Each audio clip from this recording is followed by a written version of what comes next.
All right, we're live. So we had a little bit of technical difficulties. As you can see, not Ralph is here with us today. Hey everyone, I'm not Ralph. Back again. Not Ralph. And so it's Nick and I today. So we had a little bit of technical difficulties getting logged in. So we're going to do a little bit of a shorter presentation today, as we have 18 minutes before we do Q&A. And so we're going to be, I'm going to be going over kind of a continuation of last week's test, because we only had a couple days in there. We had some pretty good results, but we had a test going where it's utilizing the new way that Meta wants us to run Meta campaigns. And so it's very counterintuitive. And this is one that is actually not using the CAPI imports. So I wanted to have a test which I knew it was singular channel. We have a small amount of ad spend. We only spend about $1 to $2 grand per month. So kind of a nice small account, small campaign. So I figured if we're going to have any sort of proof in testing, it would be where we have kind of an isolated incident where it's not like, okay, 6 channels running 100K a week in ad spend, this thing's just cranking, and then we make some changes on Meta and it just kind of gets washed with the ebb and flow of normal traffic.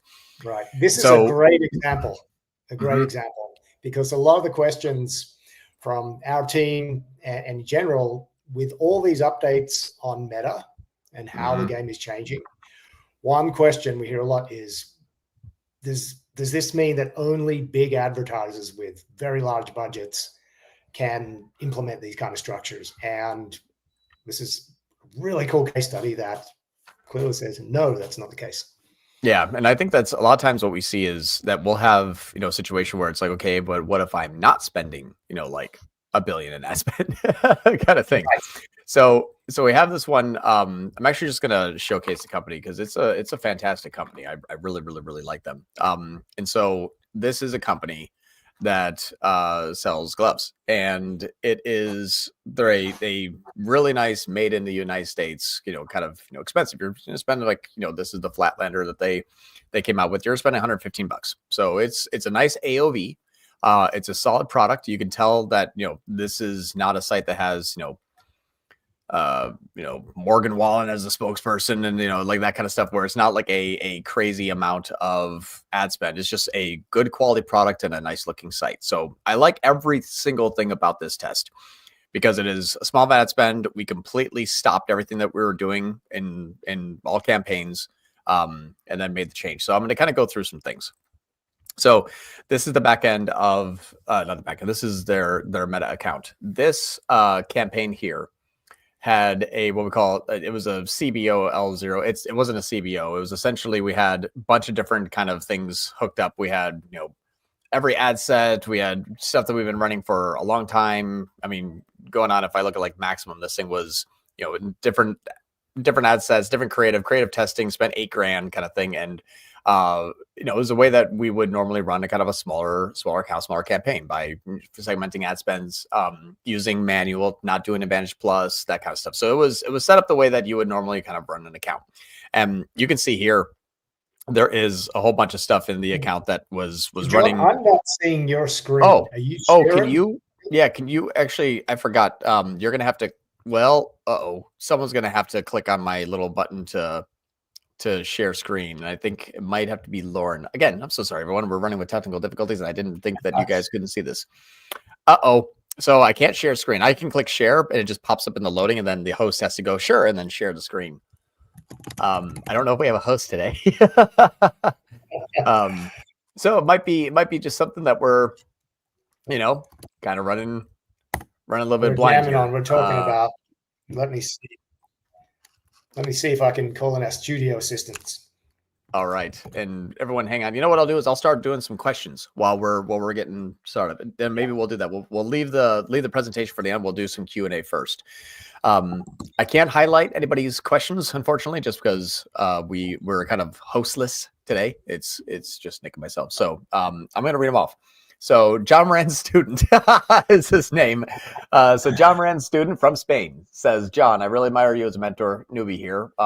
What would you recommend I focus on learning to grow and follow a path like yours? Top 3 books that have helped you in your digital marketing. What important steps or questions do you always consider before creating a strategy for e-commerce lead generation? So Appreciate you always watching. I'm glad that this is kind of, helping you in your journey, and you're gaining some knowledge from it. The first thing I would say is pick a very specific goal and double check that with your metrics. So what I mean by that is, and you can have more than one, but what I would usually look at for a client is ENCAC and MER. Those are things that we'd have to kind of identify first. In platform ROAS is not a company goal. Like if you're like, hey, I've never heard of Google, I never heard of Meta, but you as a company, where would you like to be in 3, 6, 9, 12 months?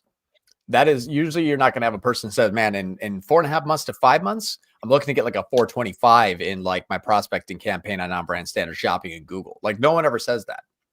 What a company usually says is, I'd like to grow by 50%. I'd like to increase my new customers. I'd like to lower my cost of marketing. That would be something like, okay, lower the cost of acquiring a first-time customer. Maybe you'll have company goals.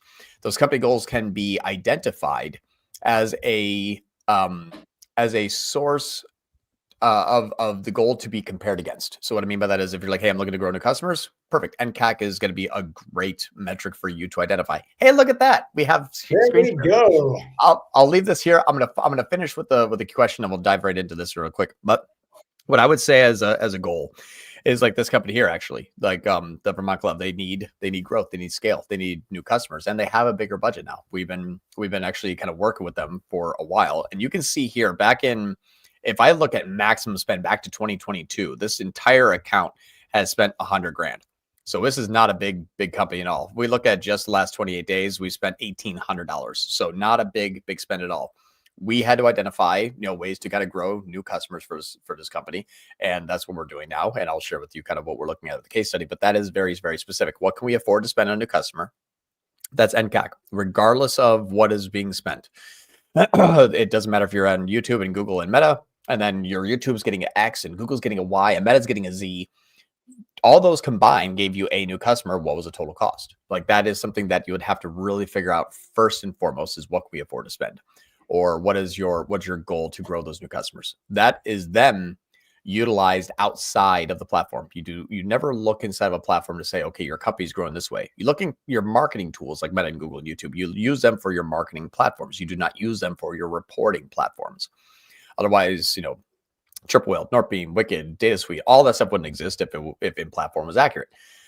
It never is. It trends the right direction, but it's really, highly inaccurate for a business growth metric. So if you're looking at how do I grow, and then use your marketing kind of brain to say, like, where would people need to see this? How often, when, what would they do? Regardless of, before you say, hey, campaign type, you have to look at the end user. So you still have to have the kind of marketing background. Like, okay, if I know that a person is going to be wanting a glove, I can hit Google and Meta. We're using Meta right now, that we're going to be pushing into Google because Google's very expensive. But we said, well, we'll use Meta. We'll try to get the name out with breadth and depth and creative. So that was something that we used, that marketing tool. We're like, okay, if we can go out there with a small budget, a CPM of $10 versus a CPC of $5, I can get 2,000 impressions for every 2 clicks. It makes sense on a lower budget to start with Meta because it's an established industry and people already know what the product is. So you have to kind of look at, is it established or is it not established? And that will also kind of help you just identify what marketing it is. If you're looking at non-established versus established, non-established would be like, hey, I made this new WYSIWYG. It's a pen here that also makes you fly. Like no one's looking for that because it doesn't exist. It's a new market. So you have to look at, okay, I need outbound channels. And maybe Google is inbound mostly. You could do YouTube. YouTube's a little bit expensive, but Meta would be better. Or maybe you're like, hey, I actually have a client who is a personal injury attorney. Okay, so Meta is going to kind of suck a bit, in my opinion, because you have to buy the haystack to find a needle. So it's like, Nick, you're in a car accident, right? No. Damn it. Well, there goes that impression today. All right, tomorrow. Nick, you're in a car accident, right? No. Damn it. All right, wait till tomorrow. So you're looking for like, it's very expensive to get Meta to perform the same function as those big billboards that you see. You have to spend a lot of money to create that repeated exposure on Meta, just purely from a branded perspective. So when somebody is in a car accident, the first lawyer they think of from seeing so many Meta ads, probably more likely if they're going to see billboards. So inbound search. Yep, inbound search is always always king for that, because it's like car accident attorney, because it's something that it's an established industry, but the way that they would find you is on inbound because it's situational. So you have to kind of go through all those processes first, not be like, okay, you have a new pen, standard shopping, because shopping is good for ecom. No, it's you got to make sure that you're going through the right product market fit, the right leveraging of the channels, the right ad spend. But then no matter what you do, you look at the goal. And so if your decisions in your proper channels and the proper campaign types, the proper creative, if those are working well, your goal will be met. It's very, very simple. So you use your marketing platform like your marketing tools. Your reporting platform is going to be something else, the back end of Shopify, third-party attribution tool, whatever it is. But it's always regardless of attribution. I'll give you just a fun example because we'll get into this. This right here is, we started this on the 13th compared to the previous period. This is two different scenarios here. The scenario number one is us running our main campaign that has been running with $302 per day in ad spend. We did run a Mother's Day sale at $537, kind of, or not per day, $302 per week in spend. We did run a Mother's Day sale that got our CPA down from 50 down to 33. That did work well. So was getting 50, ran a Mother's Day sale, got down to 33. I'm like, excellent. We're usually in the mid 40s to high 40s is usually our CPA. And that was able to bring it down like $12. I'm like, wow, that's fantastic, because that's like a 25% reduction in CPA. Good. And we'll see some new customers come in and everything looks good. But what's interesting about this is even a sale at $537 and $33 CPA could, and even our $302 one cannot beat this new way that Meta wants us to use it. And it's unfortunately the stupidest structure I've ever seen in my life, but it works so well. It's honestly going to cause a big rift between clients and agencies, or clients and freelancers, or clients and specialists, or clients, employees, whatever it is, the people who are wanting the ads run, because it's like, all right, cool. What strategic, overthought, outsmarted build did you do? And it's like one campaign, one ad group, all ads. It's like, wait a minute, you didn't even do anything. It's like, unfortunately, that's what Meta wants you to do. And it works. And I've tested it a few times and it's working very, very well. For the $302 we spent in the previous week, we got a $50 CPA. That was then paused, so it brought down 75%. So we're looking at the day of the pause, where that ended up bringing it down. After, if I reduce my ad spend down to $75, I'm getting $25 conversions. So even economy of scale going down is still getting 25. This thing kind of kicked off almost immediately, and then just we launched everything on the 15th. This one launched immediately and spent $221 and is getting an $11 CPA. I mean, that is ridiculous. I mean, all year, if we look at from January, February, March, and April, if we look at all year up until the 12th, these campaigns were getting $40 and $43 CPAs, and then 52. This one here had a Black Friday, Cyber Monday prospecting campaign that this was run Black Friday, Cyber Monday. So that one doesn't count because Black Friday, Cyber Monday got 9. Cool, but we've always been at 33 and 43, besides a Black Friday, Cyber Monday. Okay, so if we're at $10 on Black Friday, Cyber Monday, well, let's just do the last 3 days. Okay, since our campaign's been running. So it's been running, it's been optimizing, it's been on since the 13th. So let's just check the 20th, 21st, and 22nd. This campaign is now better than Black Friday, Cyber Monday. It's down to $7. I mean, it's kind of ridiculous. And if I look at the back end, okay, I'm like, fine. So if I look at the last week, John, you saying that if we were to break this apart into cold traffic, retargeting, and bottom of funnel, and break out all the traffic levels and do all the segmentation, we won't get as good as results? Well, oh my gosh. I know. Well, there's the other half of this is the creative. And that's one of the reasons why. It's not like you take everything that you're currently doing, shove it into one campaign and cross your fingers. That will fail. It has to be creatively driven. So you have to do your categorical targeting. We've already done a Friday Live about what type of campaign pieces of creative that we can go, the 10 categories that Meta now is optimizing for your targeting. And so we kind of did that. We got 3 of the 10 that we could, because we just launched this as quick as we can with the next round of creative. And then we're going to iterate on this. But yes, it's exactly right. It's like, we used to be like, okay, if you like gloves and you have farted on Tuesday, then we'll know over here. It's like, I mean, we get so stupidly outsmarting ourselves, and then Meta just kind of comes in and just wipes it. It's like, all right, targeting up to me, the exclusions up to me. And so this main campaign has one ad set. The one ad set has nothing in it. I mean, it's basically no cost cap. I have no exclusions. You want to go after my existing customers? Fine. I'm not even going to stop you from doing it because I want to see what happens. And so I'm looking at this time range and looking at the date range between 5/4 and 5/22. And I said, okay, well, let's just see what this thing took credit on, 5/14 to 5/22. And it shows that I have 19 sales. So if I check the date range of 5/5/5/13, compare that to 5/14 5/22 on first time orders and just the back end, because I'm the only one marketing, so it has to come from this channel, which is why I love this. It went from 115 up to 130, so it claimed 15. So okay, 15 new customers. This one shows 19. Okay, so it might have returned 4 customers. Could be. If we look at the attribution settings and we look at the 1 day, 7 day, all this stuff, click, I do see apparently nothing happened. Stupid Meta. Hold on, let me refresh this. There we go. There we go. I have 10 click attributed conversions and then 9 view engaged. Now I don't have Cappy in here, so I don't really know what ended up happening. But what I'm using this as if I pause one, start the next one, and it shows sales and I get new customers and it's increasing, let's just do a ENCAC of all ad spend divided by all new customers. That's ENCAC. So our ad spend is $221. It's really $266, but it's $221. So well, screw it. Let's just do $266. $266. And we know that we went from 115 to 130. So let's divide that by 15. Divide it by 15. There we go. $17. That's a $17 NCAC on a $120 product. Wow. That's basically a 10x. It's kind of ridiculous.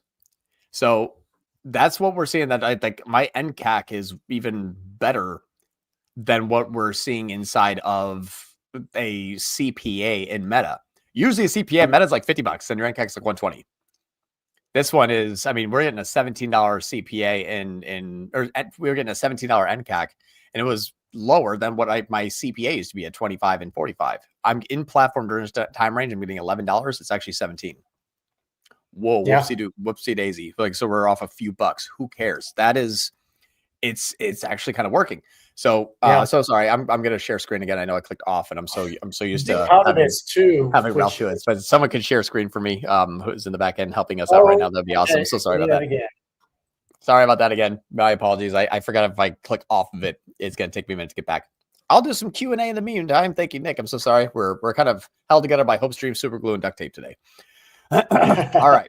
I was just going to mention the update, Meta's Andromeda update, which it puts a lot of this, gives some extra context to some of these changes in the platform, where Meta has invested hundreds and hundreds of millions of dollars of updating their hardware that runs their ad platform, putting in big NVIDIA chips. I don't have enough technical knowledge to know why these chips are more powerful. All I know that their platform is now more AI driven and they have quadrupled the power that's driving their ad platform.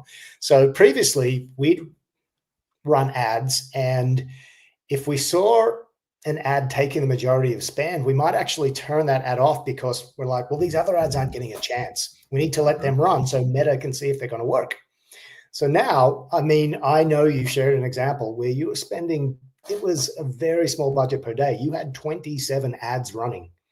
And that's this one. That's what I was actually going to share. Yeah. Right. That's the same example. And Meta's actually able to handle that. You don't have to give ads a chance. Meta's going to be able to push spend where it's going to see the opportunities. And it's like learning to do this all over again. It really is. Yeah. A really, really big shift. Yeah. And it's something that also clients you're going to have to kind of drag them there kicking and screaming, because they're going to want to dip their hands in it, producer ideas, be like, wait, what if we, we have to control that.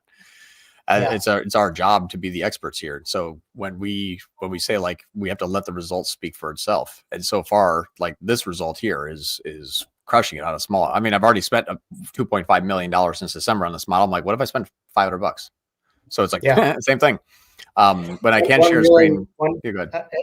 Interesting example too with a current client is they had very segmented traffic levels, from cold traffic to retargeting, and very bottom of funnel.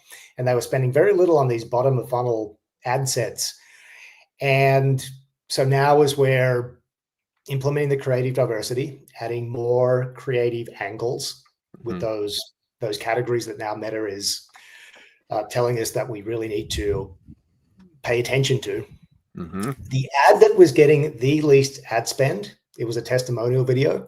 When we ran the consolidated structure, Meta pushed the most spend to that ad. And the result, the performance for that ad were in terms of CPA in platform and in our third-party attribution tools, looking at the warm traffic versus new visits, the new visits percentage went up, the traffic got colder. So there was this perception that this ad is only good for very bottom of funnel retargeting. But Meta has gone, no, this is, we're going to show this we're going to get new eyeballs using this ad. So and they're going to lock them into that. Right. And so some of those, it was just so easy for us to make assumptions about certain creative that we might say, well, this is the ad we're going to use for cold traffic, where for some people that might work for the first time they see that ad, but for others it might be retargeting. So what I'm saying is more important now is the making sure we have UGC, founder stories, testimonials, all these different types of messaging. And so super interesting to see what's happening. And it's crazy because the reason why this works, and as soon as I can share screen, I will share what we're seeing kind of like in the platform. And it's getting kind of crazy that the deduping that is happening is very, very, very real. And what I mean by that is, and I wish I can share this, and to see, yeah, it was like join the chat. No, it's connect to YouTube. Dang. But what we have, and I'll get to Q&A here in a moment. What I'd love to share is that the deduping is the reason why this is working. If you try to outsmart yourself, which is multiple campaigns, multiple ad sets, you have to agree in your brain that you're separating out the traffic. That's the thing. Anything that new that you add is brand new. So that's what's interesting. If you add a new campaign, it's brand new to the ecosystem.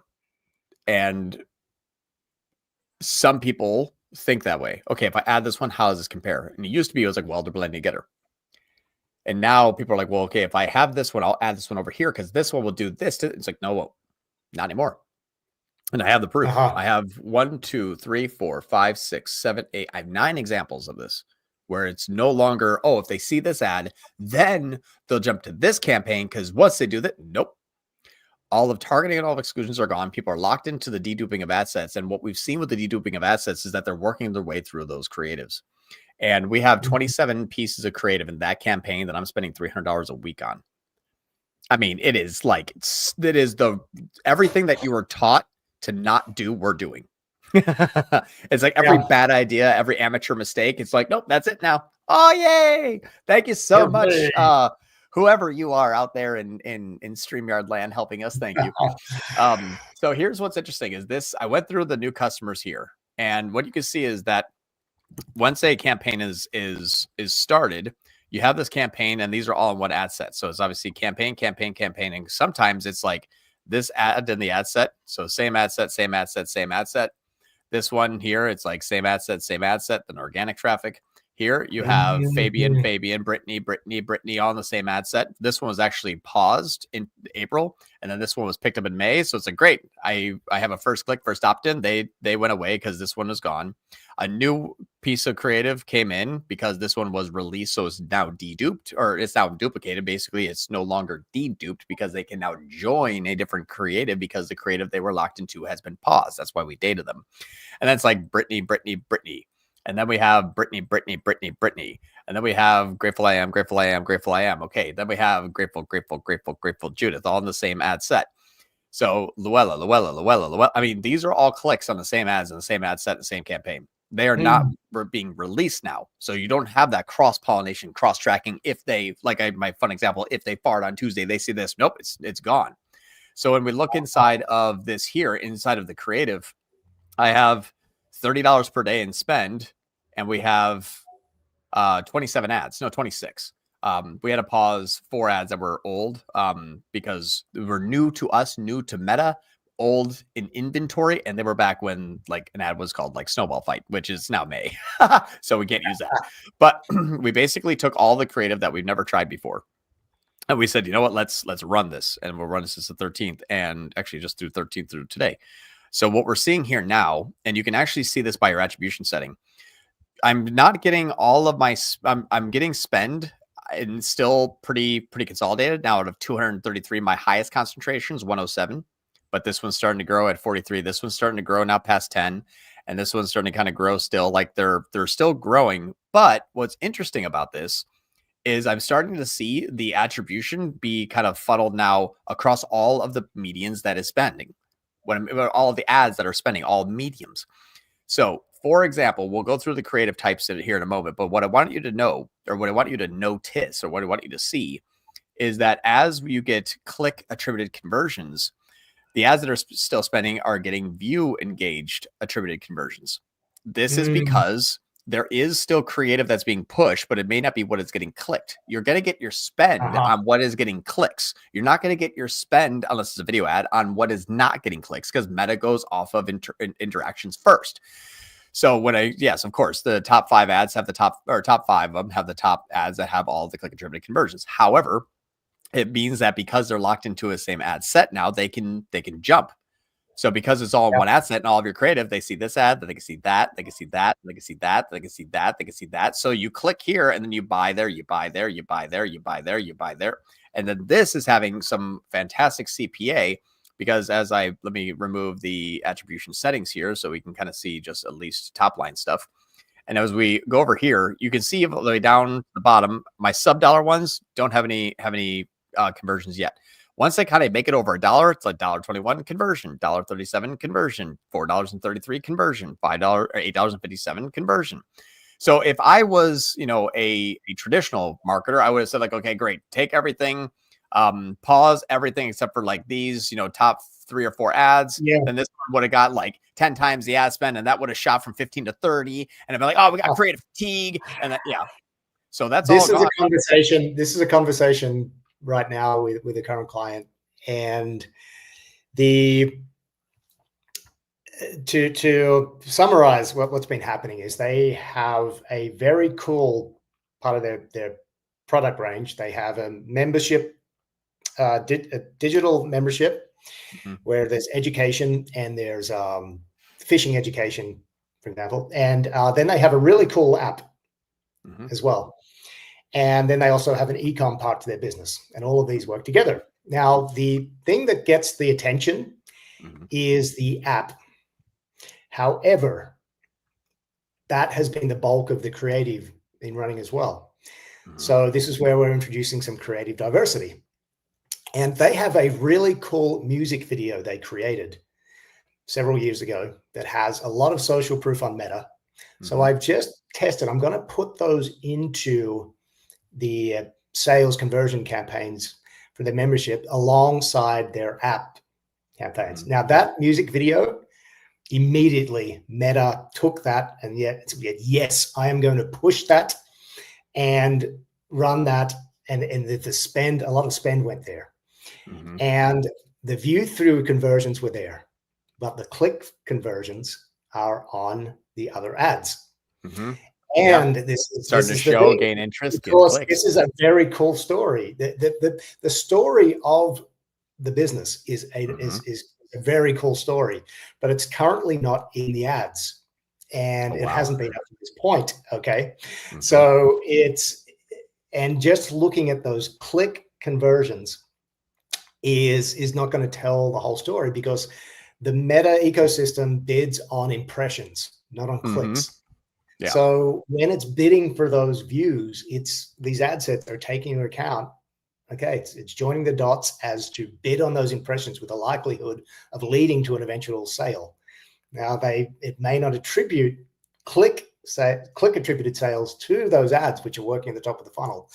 And this is where, I mean, to be honest, this is a rearrangement. Like you just mentioned, previously we'd look at the ads that, oh, that's got a $5 CPA, we'll leave that on. That one's got a $10 CPA, we're going to turn that off. We're only going to keep the ones that have $5 on. So this is where we need to look in platform at the ad set performance, also keeping an eye on top line, because we know in platform is not the business report. But change, it's a really big shift. It is. And we can kind of see like the different campaign types, and then we'll get to Q&A here in a moment. You can see the kind of different, or not campaign, but ad types. Like we talked about the ad categories. So this would be like product feature. So this is something I did notice though, is that you have a product feature, you have a product feature, and you have a product feature. Like people really like the product features. That gets the best performance. Like this is day 100. Like that's a cool picture. Like, okay, I can see how it's going to wear. Like that's really, really cool. But then as we uploaded other product feature ads, the next ones went down here. So rather than a 50-50 split, we're like, what about a before and after? And one of them got $11 in spend. Again, we spend nothing. And then the other one got $2. So why the variation? These are all started at the same time. Like it was an open playing field. And we just went and all 26 ads go. And one of the reasons that when we're testing this with Meta, what they explained to us was I can't get this thing to pop up. Can I open it in preview? Okay, so this ad here, as an example, is already covered. You already have one of these. You have a white background, you have a glove, you have before and after. It is the exact same ad. Theoretically, what we would say is, okay, this versus this one, this one won, this one lost. Well, not really. You tested one. The other one says, I'm doing creative targeting now. The creative that you gave me is targeting this person. The replication, duplication, copy paste version of what you did, I'm going to throw away for a moment. I don't need this. I don't need to have that ad be duplicated. And then I already have that covered. So when you're talking about, if I had 10 different variations of creative, I would have a lot more ad spend I would have a lot more diversification. Since I really only have 3, I have like, I actually really have like in-action shots and then product highlights. They're working on everything else. I have like 2 of them, and they're both getting chosen very, very well. Those are still working. I have a product ad that's gets $11.19, and I have an in-action shot that gets $10.27. Great. Those are actually within 90% of spend with each other, 2 different categories. Excellent. Typically what you do is you load a 25, one would win, the others would get nothing, and then it would just go off of it. But I have all of the variations. I have same spend on each variation. So the creative targeting and diversification does matter. And that's what we have to be. Our campaigns, when we want to start a campaign, and this is where it's going to get a lot harder for us, is if we want to start a campaign in June 1st, our creative should have been done in, May 20th. Like, because if we're like, oh, we need to do this type of campaign, like before you can ask the media buying / traffic question, you have to now solve for the creative problem, because your creative is now your media buyer. So if your creative is your media buyer, how good is your media buyer? How good is your creative? How good means, is it diversified? And are they using the proper words and phrases to the portion of the funnel that ad is trying to hit them with? Founder story, like you said, going to get a ton of ad spend, going to get low conversions. Why? I just met you. You are just telling me who you are. Later on, when I see supportive content, I see before and afters, I see UGC, I see an action shot, I get the, talking head, whatever it may be, maybe a PLA, I'll probably click on that and buy it, because now I understand who you are. But if people are so used to saying like, no, I have this ad, click on the ad, buy it. Wait, they didn't click on the ad and buy it. It's like, you don't, idiot. Right. It's like, what do you do when you want to buy something? Do you see one ad, click it one time, and then buy it one time? Like, no, I wish, but no, people don't do that. And so that's what's interesting, is we have to kind of take this into consideration, is, are we doing the best job of telling the story about who we are, why our products are better than everyone else, and then putting ad spend behind it and in a way that Meta can use. I don't want to fight against the leveraged algorithm. I would want to fight against the algorithm. I want to leverage it. So that's where it's like, this is how we're leveraging it, is by working very closely with Meta, so we get the content diversification understanding. It works in Meta's favor too, because if you have content, for example, a story around your business that people actually are engaged by, that works for Meta, because they reward content that keeps people's eyeballs on the platform. Right. And a picture of your product with shop now, buy now, it's an ad. Yes, people expect them to see ads, but they don't come to the platform for the ads. They're coming to switch off and engage. Yeah, or they're bored. You know, there's like anything capture my eye. I'm in a waiting room at the hospital, like, you know, waiting for a toenail to be removed. Whatever you're doing, you're literally just killing time. So it's like, hey, remember us? Oh yeah, here's something else I want to tell you about us. Oh, okay, cool. What's that? So when we're just wanted to bring up did you want to go to Q&A? Because we have 13 minutes. We got to do Q&A now. If that works. Yeah. Good. So we had some questions that were added well ahead of time. I know. Oh, good. Hey, John, for YouTube feeder with sequencing and OTCE campaigns, are there budget ratios you follow to split between them? It's usually dictated by top line. I had OTCE campaigns that have just crushed it immediately. I've even had like feeder sequencing that have crushed me to where I was spending, no joke, 10, 12, 15 grand a day. It has to depend upon the sales cycle and your ad spend. So if the sales cycle is a high AOV, it's long, your creative is okay, you're going to need more time and more remarketing. But if you're like, hey, I have the greatest instant sliced bread and everyone's going to buy it immediately, you might be able to get away with majority of it sequencing and only 20%, or majority sequencing and only 20% on OTCE. So it just depends on how often they need to see the ad, how many times, how much do you need to explain it. Impulse buy, you know, you don't need much remarketing. They see the ad 2-3 times, they're going to buy. Now, if it's just like our one company that sells outdoor kitchens, I can't even run sequencing campaigns because I got to beat the crap out of these people who are perpetually ready to buy for 3, 6, 9 months on just conversion-based bidding, because it costs more to warm them up than it does to sell them an $18,000 kitchen. So that is where your mileage may vary. But what you have to do is build in your how much cold traffic versus how much remarketing would I need for this company and this sales cycle, this AOV. So you have to adjust it based on the sales cycle. All right, started importing leads. Go ahead. Oh, sorry. Go ahead. I like reading the questions. Yeah, do it. How many granola bars? Started imported offline leads for value bidding. Haven't made the switch yet. So I've been importing the offline conversions. Have 60 imports so far in 2025. My lead to opportunity can be anywhere from 1 week to 2 months.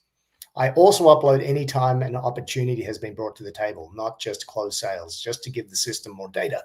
Should I make the switch to value-based bidding? Well, if you're importing offline leads for value-based bidding, so VBB is really, really, really sensitive to conversion value. I don't know. I don't have enough information to say that it's a good idea to do conversion-based bidding or conversion value-based bidding, VBB, because those are usually really fast, which means if you're not feeding it like every 2 to 3 days of value, you're gonna see a really weird roller coaster. CPA bidding, a lot easier. It has more time to kind of ebb and flow, and it will go some days without a conversion be okay, because once it pops one, it just has to hit one goal.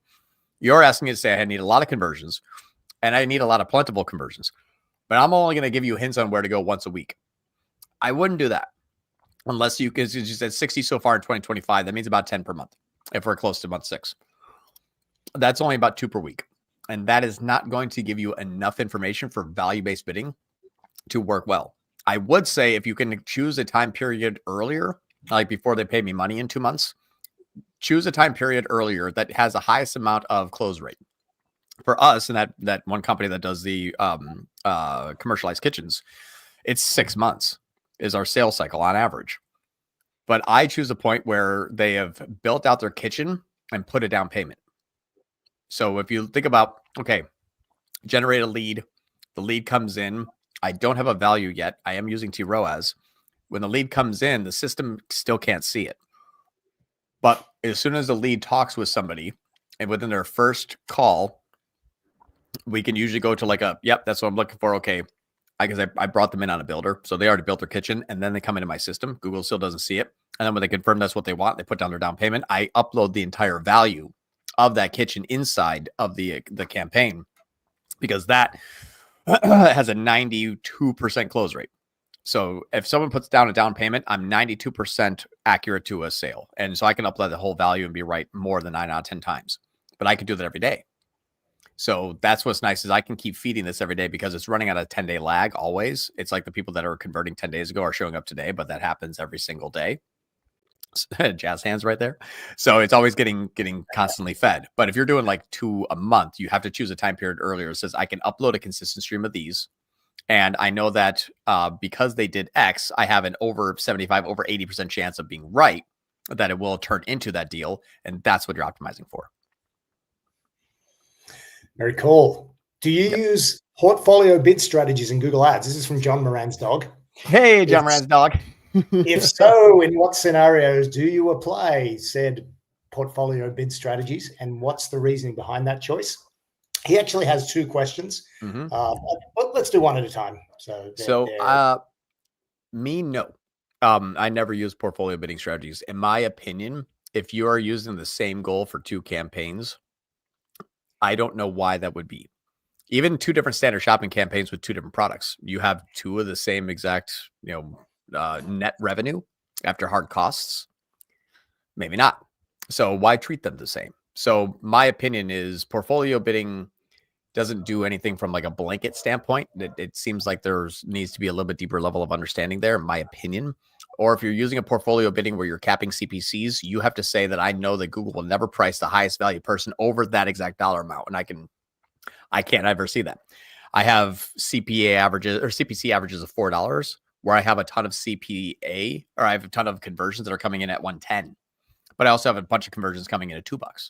So that's the thing too, is like, if you ever use a portfolio bidding, prove it out first. Like, let's just say you're using a CPA cap. Like, okay, I'm going to use maximize conversions, but I'm going to cap my bids at $6.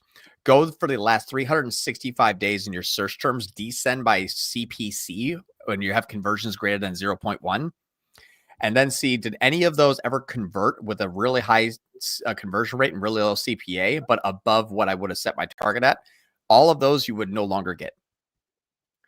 When people sacrifice volume, they forget sometimes when they look at, I'm not saying you, John Moran's dog, I'm just saying the thought process. If you cap the bid, you have to say like, okay, I'm never going to go over 5. But my $2 ones work well, and so do my $8 ones, because my $2 ones have crappy conversion rate, but good CPA. My $8 ones have great conversion rate, so good CPA as well. So verify that you would have missed anything, because the laws of averages means that if you are getting average of A, you don't want to hack off the top one because your low ones are making up for it. That's what's keeping you average. Sometimes if you have an average where it's like, I have an average of 10, I get the 5, but I don't want to go up to 15. It's like, no. Because you have the 15, you have the volume, and that keeps you at 10 because you have the 5. If you start at 10, hack up to 15, now you're 7.5 at lower volume. You've lowered down your CPA, and you also lowered down your volume. Congratulations, you just threw on a high TROAS. That's all you did. That's what Google would do.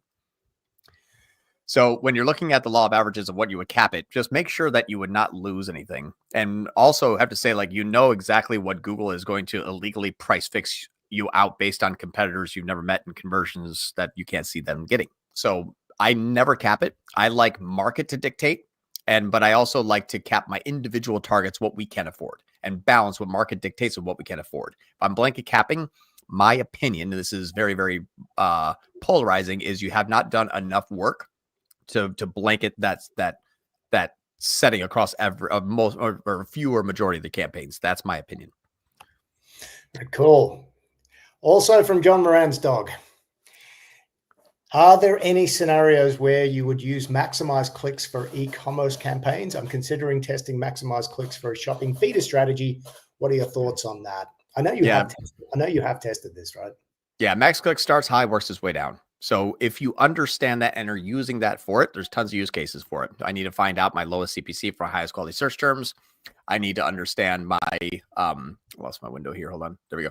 I need to understand where my lowest CPC is for my highest quality search terms. I need to understand my lowest CPC for my best positioning. I need to understand my lowest CPC for the max amount of clicks where I don't lose budget. If you're testing all of those things in a short term, absolutely. That replaces you starting at a $5 bid, $4 bid, $3 bid, $2 bid, $1 bid. Okay, that sucks. Go back up to $2. Max clicks will do that for you. But you have to understand that if you're just going to leave it on and it starts off good and then dies off, it's the reason why. I hear some people like, I threw on max clicks and it was doing good and now it sucks. It's like, do you realize that works its way down, right? Like it's trying to get your CPC lower, which means you're going further in the way in shopping or further down. Trying to maximize the clicks. Yeah, it's maximizing clicks by spending less for CPC. Unless you're increasing your daily budget every week at the same time, then your CPC will stay about the same. But No, it's trying to lower your CPC, and that's why it no longer works. So yes, I have, but only in a very particular use case. I'm trying to execute a specific identification, a portion of my strategy. Okay, we've got 4 minutes left. Tyler Cohen has 3 questions. All right, and we'll Daria has one. do them quickly. What we do, yeah. Education client, multiple locations. Programs differ per location, wants to run PMax. So the client wants to run PMax. I'm thinking 1 PMax per program per location to control as much as possible. Is this too many campaigns? What's your take? I wouldn't run PMax yet, in my opinion. I don't know why the client wants to run PMax. It's kind of weird. I think they should stick with education. Just my kind of fun side note. It's like, you do that, I do this. I don't think we should switch roles today. So what I would say is performance max, you would have to say, okay, I hope I don't get display, YouTube, Gmail clicks, or any sort of spam clicks, feed clicks. I don't know. You're kind of like throwing the kitchen sink at like a 2-mile radius. My opinion is stick with search. I mean, if you're saying that 80 to 90% of all people that are going to find you immediately in a small geographical location are going to wait to see a display ad, then yes, run PMax. I haven't had that scenario. Usually it's search. But PMax will dump a lot of money into display. It will. And especially if it can't find search, it just goes, oh crap, that didn't work. And so they just Hail Mary with display. So my opinion is set up 4 individual standard search campaigns. So just, or 4 individual DSA campaigns. If you have a good landing page and a location, small locations have different vernacular. And so smaller locations have different words and phrases that they use for a specific item. So I don't know what education client it is. Let's just say it's like doula programs that might be called wet nurse, night nurse, nannies. I don't know what they're called in those specific locations. So that is a real scenario. I found that with DSA. So my opinion is run 4 DSA campaigns to those small, because you'll find the words and phrases people are using for when they're trying to find something like your business. Then you can launch standard search campaigns. And then if that's working, you can launch PMax. But what you're asking PMax to do is say, hey, you've never seen this before. If you have no idea what's out there and you have 7 channels, figure something out. But here's like $10 a day. That's a lot. So what I would say is, unless you're pumping about 1 to 2 G's a day per location, don't do PMax, because it won't have enough money to test all 6 channels. If you're at like $50 to $100 per day, you're going to have to spend a lot of money in each channel per day and give it 45 to 60 days per campaign, according to Google, which is actually fairly true. Because it's like, well, we'll try YouTube, then we'll try Gmail, then we'll try search, then we'll try display, then we'll try discover. It's going to go through every single channel to find out what works. And if it gets spammed, that worked according to Google, then you got to fix that. Just start with DSA, start with search first. I'm going to move through real quickly if you're okay. Yeah, go ahead. Daria, hi, thank you very much for the useful information. Tell me, you talked about the ROAS 60%, and if you would just use maximized conversion value, what's the advantage? Yes, so maximized conversion value without a ROAS will default to 200%. If you enable a target and bring it down to 60, that's actually 140 percentile points below its default of maximized conversion value. How can you prove one ad led to a conversion and another ad on Meta?